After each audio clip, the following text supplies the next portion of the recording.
Take the next step to brand dominance with an investment of only 10 minutes. Only 10 minutes. No matter where you are in the world or what you're doing, 10. This is your next step to a better business and a better brand. Your knowledge and experience is to make your brand the best it can be. It's the 10-minute multitask. And here he is, your friend, your host, and the guy you probably just swiped left on. Andrew Young. All right, welcome to the 10-minute multitask. The 10-minute countdown starts right now, and we have an exciting 10 minutes because we have right in front of us, right on the couch, right in front of me, is the three graphic designers at Abovo. Abovo is a marketing and design agency.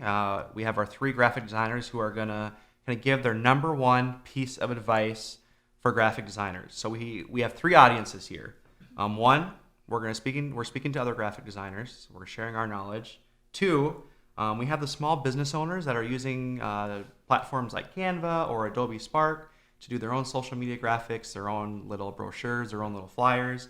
And three, our third audience member that we want to speak to today is somebody leading or working with a designer, because there's certain ways to talk with designers that helps a graphic designer be more efficient and helps them get your vision that you want to see. And so we're going to dive right into it. We have Marta, we have Bekah, and we have Jonathan.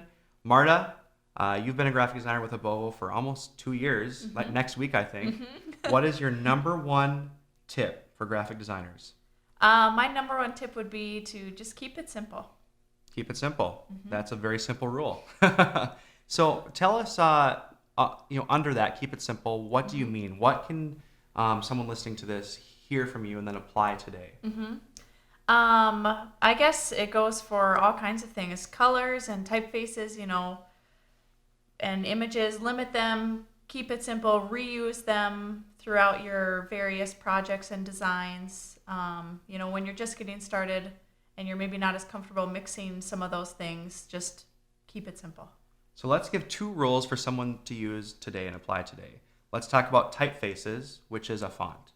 So you go into Microsoft Word, you pick Comic Sans or Helvetica. Never use Comic Sans. That's another rule. So a typeface is a font. So how many typefaces should someone be limiting to or using within a project? I would say limit it to 2, maybe 3. 2, maybe 3. Okay. So a rule you can use today: limit your typefaces, your fonts to 2 or 3 within a project. And what about colors, Marta? What's a rule someone can use today? Yeah, that can vary a little bit, maybe 3 to 5, and just pick a few that are more your primary colors, ones you're going to use more often, and then you can pick a couple more that are used less often throughout your projects. So as a rule today, 3 primary colors, choose them, be consistent with it, use them in everything. Yeah. And 2 secondary colors. Yeah. Okay. Bekah, you're next. Bekah, what is your number one tip for graphic designers or small business owners? Typefaces. Typefaces. Give us more on typefaces. We just talked a little bit about limiting to it, and you were talking about a project you had seen recently that you didn't like, and how using them incorrectly can make something hard to read. So when you see a project in front of you, the first thing you want to notice is what they're trying to get across. And so using a typeface, Marta and I were just talking about this, is that we like to find one that has different boldness, so light to bold, and usually you can just what you're trying to get across can be in the bold, and then the subtitle can be the light font, and then you don't want to use too many fonts in one design as well, because then it gets too clustered and overwhelming and you can't get the point across to your audience. So this is a great point, because Marta and I just made the rule use 2 typefaces. What you're saying is that essentially, one of those different typefaces can be the same font, just with a different stroke and a different weight. So think about that when you're using those. Don't choose, 2 different font styles and use different weights of all of them to create really 6 different font styles. So think about weights too in your typefaces, is what you're saying. Okay. Is there anything else within typefaces that you think is important to think about? And it's okay if there's nothing either. Not really at the moment, no. Okay, we can come back to it too. Okay. So I know one thing that's important for you too is to recharge. So I do want to come back to that as well. Okay. So Jonathan, you're up next. You gave us a couple rules. As you design, what's one kind of generic overarching rule that you want to give to somebody, just learning, or to somebody using Canva, or to other graphic designers? Yes. So for me in particular, I think the biggest one would be to not be afraid to scale. And something that goes very close to scale will be don't also be afraid to contrast, which they go together. But yeah. Okay. So talk to me more about scale, and I want each of you to talk about this if you can, because I think the word scale can mean so many different things to people who are listening. I think it can mean scale literally in making a picture bigger. Talk about more in terms of application on how you can scale. Maybe Marta, do you want to give us an example? Sure.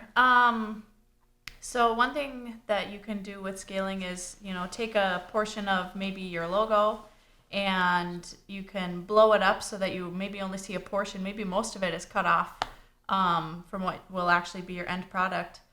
But to use that as maybe a texture or some kind of background element or something, some kind of design element. You don't always have to use the whole thing. You can blow it up and just use a little piece.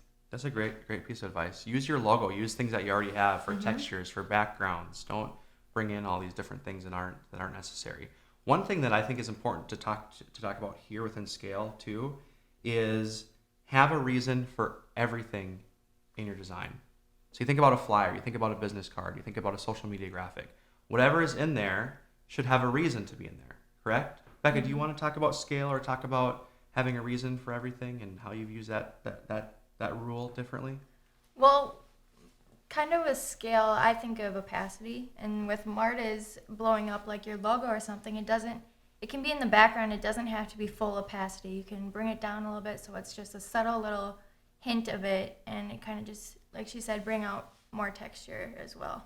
So for those people, working within Canva or just learning graphic design, can somebody tell me what opacity is and how I can adjust that? Yeah, so it depends on what program are you working, but opacity is technically just a gradient of color. So for example, 100% opacity of black will be fully black, but you can work the contrast and move it down, and you can get something a little more transparent and a little more grayish, that it will give you a different look than what you had before. I'm going to pitch out this question right now so you can think about it for a few minutes. But we have 2.5 minutes left. We're coming down. If there's a piece of design or a logo out there or something that you've seen that you really like, we might share an example later too.